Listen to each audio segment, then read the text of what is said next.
What's up, guys? Emperor John K 3D Gaming here with another video, and today I wanted to talk to you about the PlayStation 5.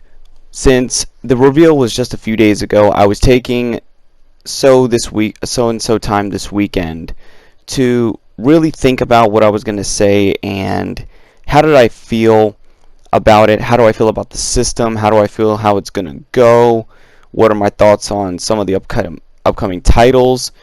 But I want to start off with the upcoming titles. I saw that some people are confused about Spider-Man Miles Morales being a standalone or is it a sequel. From what I'm understanding, it's not the official sequel, it's a standalone game that will take place with Miles Morales. You know, kind of like Uncharted Lost Legacy, where you have Uncharted 4. Something along those lines. And I've seen on Twitter Insomniac telling people it's a standalone game, but people aren't just, people are not just getting it for some reason. People are so confused, which I don't understand how it's so confusing, because that's what I got right off the bat, because Spider-Man 2 was setting up something completely different with its ending seen in Spider-Man, the first Spider-Man on PS4. Spider-Man Miles Morales is just going to be where Miles Morales picks up with his powers that we see him get in Spider-Man on the PS4. You see it throughout the campaign, and then at the end you also see him show it to Peter. So what I think about the upcoming launch titles of Ratchet & Clank, Resident Evil 8, there's also some games that we didn't see, some we were hoping for, but compared to Xbox's presentation and no E3 without having to do E3, PlayStation really again showed that Xbox is being pushed to the side. Now, I hope Nintendo comes out with something soon, because I'm really looking forward to that. I love my Nintendo Switch a lot.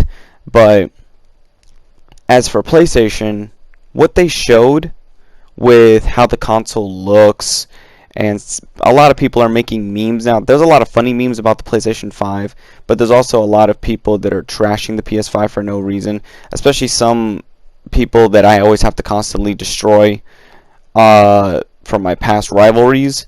One of them, he's always trashing the PlayStation and console gamers anyway, but I took care of him on Twitter so I could make this video. You already know who I'm talking about. Anyway, the PlayStation 5's design itself, compared to the Xbox, which Xbox deserves more flack because it looks no different than a PC, and each system should be unique and look different. Nintendo's systems always look different. They're at least giving them different looks. I mean, their handhelds have a consistent look whenever they make a series of handhelds, but their systems always look different. They started from looking like blocky kid toys back in the 90s to looking something more sleeker, more slimmed down, and giving us this hybrid console of hybrid and handheld with the Nintendo Switch. With PlayStation, they went from similar designs, very blocky and plastic-like, sometimes curved, sometimes round, sometimes just looking like a box, sometimes very thin, small. It went from they have many different designs. PS4 kept things very simple, even with its 3 different variations, from its original to its slim to its pro, where Xbox has started from looking like a giant cable box.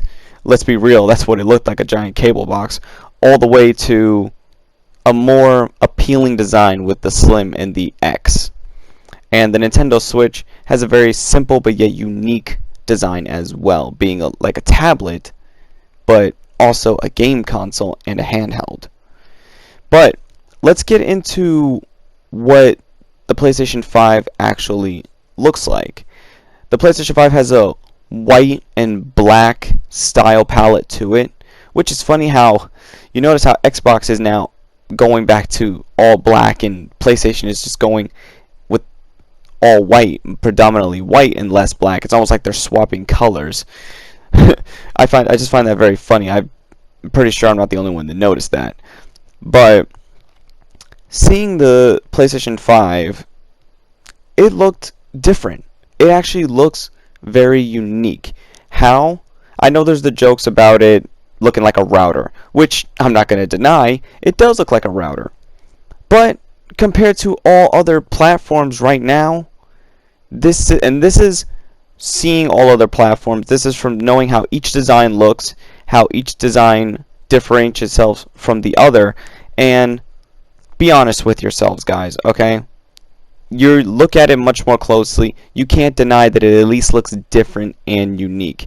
And it actually looks like it's coming with a bit more in its package, with a media remote, some Beats looking wireless headphones, a different type of HD PSI camera, which is probably looks more unique and much more able to easily set up in place, and a second version of the PlayStation 5 with all digital and one with disc. The only thing that is weird right now is why they're not announcing the price.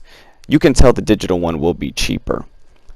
The PS5, I don't care whether it's strong or not, and I don't think you guys really should matter about that either. It does one thing that we all want to do, what all platforms do.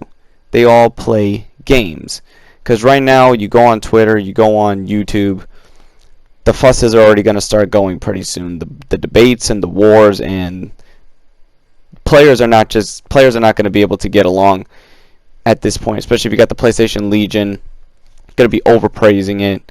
You know, you got JTech TV in the lead, and then you have his PC counterpart, True Scottish Guy, that's just going to trash it without, without having any good convictions. That's the nice way to put it. Be in the middle. If the design is something that doesn't appeal to you, then maybe they'll change it later. You know this is not going to look like that the entire generation coming. The PlayStation 5, along with the Xbox Series X, and maybe a new Nintendo Switch model, they'll all have different designs. Probably the PS5 will have a slim or a pro version, and maybe they'll change it to make it look more basic for people, because I can tell the design is it's a little out there, and a lot of people are not used to seeing a design like this. That's why they're comparing it to a router, because it looks like that. But put this next to an Xbox and put this next to a Nintendo, you can tell 2 out of the 3 platforms at least look unique, which being the Nintendo and the PlayStation. You may as well just cut the Xbox out and just leave a PC in its place, because that's all it looks like. It just looks like a pre-build. Now, there's some of the PS5 memes that I actually did like. I liked one where it made it look like it was Seto Kaiba's jacket. That's the one that's my favorite, actually. You see, I'm not one of those gamers that's going to be in full defense mode. I'm not like JTech and all those PlayStation fanboys that are just going to not take a joke, okay? I could take a joke with that. I find it funny. I find the memes funny myself. And you know what all this is going to do? This is just going to help further promote the PlayStation. And I know now they're talking about, people are going on Twitter talking about the specs, saying, oh, some games will run 60K and most will still run 30. Okay, does it matter? It really doesn't bother me. All the games look the same to me, and I've played on all platforms. I don't see the difference, because I'm not a graphical snob. If the game's fun, the gameplay's stimulating, and if it's appealing to me, I don't care, and I'm going to play it, and I think you should be that way too. You should be the type of gamer that plays anything, plays everything if it appeals to you, and that's how a true gamer plays their games.